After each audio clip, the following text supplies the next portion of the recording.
राजन, आचार्य बंदी से शास्त्रार्थ के लिए मुझ पर गुरु कृपा ही पर्याप्त है। और जो अमर है उसे मृत्यु का क्या भय। किसी महान उद्देश्य के लिए प्राण देना मृत्यु नहीं होती।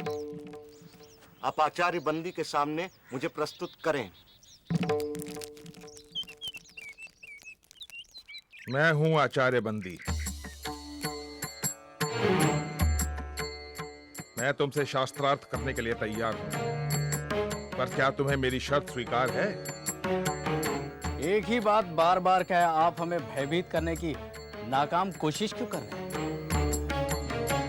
चाहो तो तुम दोनों एक साथ मेरे साथ शास्त्रार्थ कर सकते हो।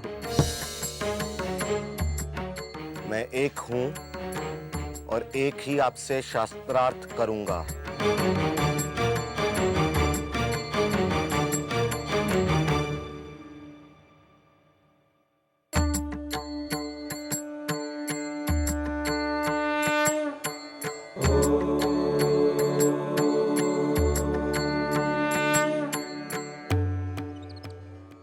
प्रपंच क्या है? जो कुछ दिखाई देता है, जो कुछ, वह प्रपंच है।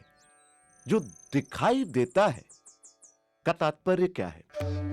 जो दृष्टिगोचर है, मन और इंद्रियों का विषय है, जिसे मैं स्वयं जानता हूं, वही दृश्य है। जो दृष्टा है उसे कौन जानता है? स्वयं को कौन देखता है?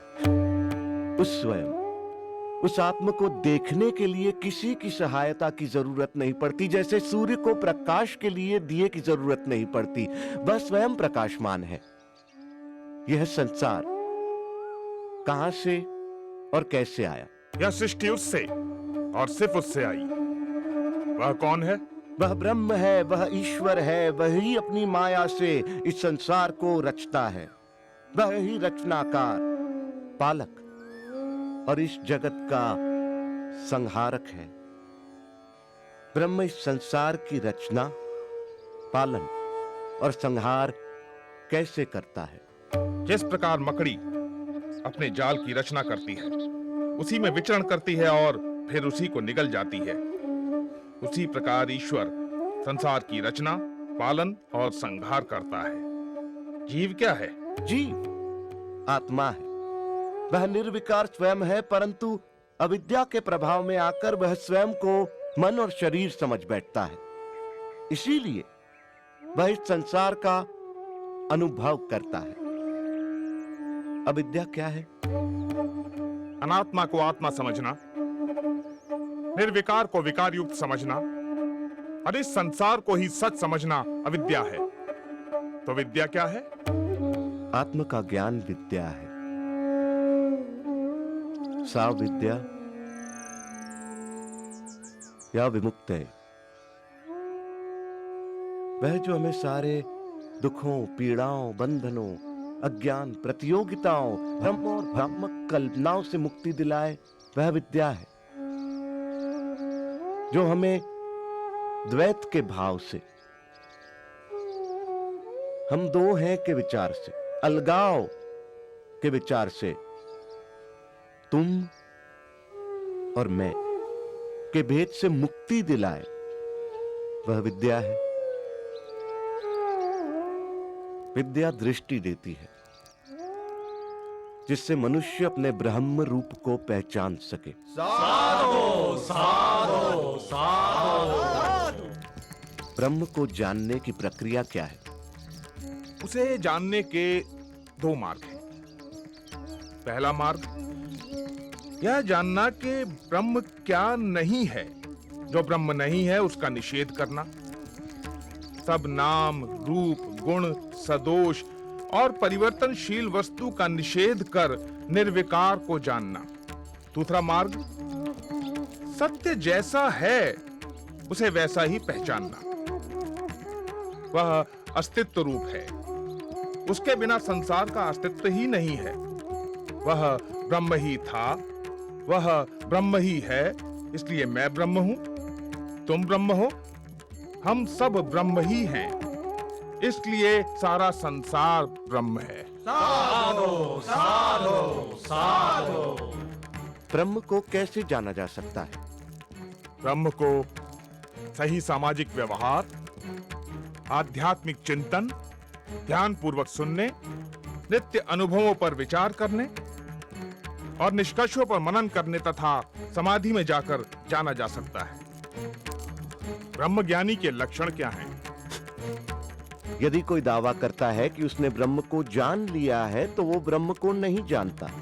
ब्रह्म को जानने के साथ ही ब्रह्म को जानने का अहंकार मिट जाता है। क्या उसे तर्क से जाना जा सकता है? नहीं, परंतु तर्क सहायक हो सकता है। क्या उसे प्रार्थना और भक्ति से जाना जा सकता है? नहीं, किंतु प्रार्थना और भक्ति सहायक हो सकती है। क्या उसे योग व मनन से जाना जा सकता है? नहीं, परंतु योग व मनन सहायक हो सकते हैं। शास्त्रार्थ का अंत होता दिखाई नहीं दे रहा था। दोनों एक दूसरे पर भारी पड़ रहे थे कि अचानक बंदी निरुत्तर हो गए। आचार्य, उत्तर दें। आचार्य, उत्तर दें। अष्टावक्र की जय! अष्टावक्र की जय!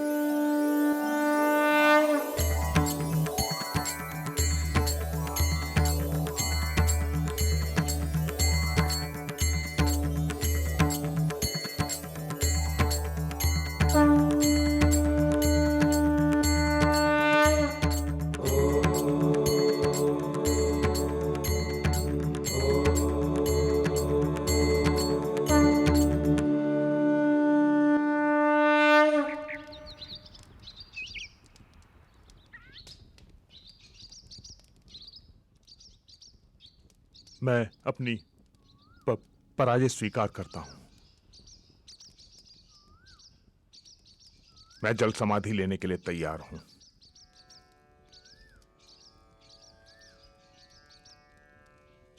मैं आपको जल समाधि देने नहीं आया हूं आचार्य बंदी। याद होगा आप सबको कि आचार्य बंदी के अभिमान के कारण और इस प्रथा के कारण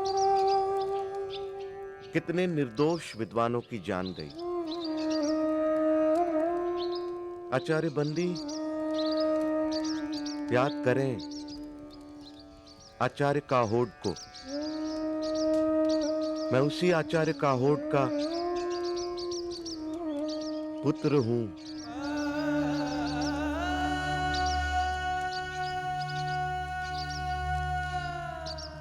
आज मैं विजयी हूं, आप पराजित। मैं चाहूं तो आपको जल समाधि दे सकता हूं, परंतु मैं ऐसा नहीं करूंगा आचार्य बंदी। क्षमा ही मेरा प्रतिशोध है। मैं आपको क्षमा करता हूं आचार्य बंदी।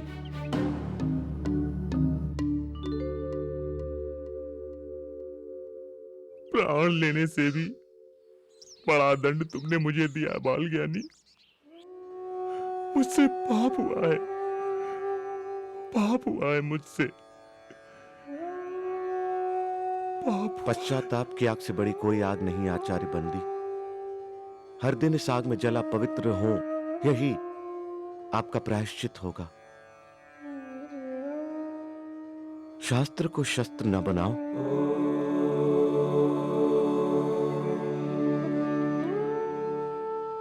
महाराज,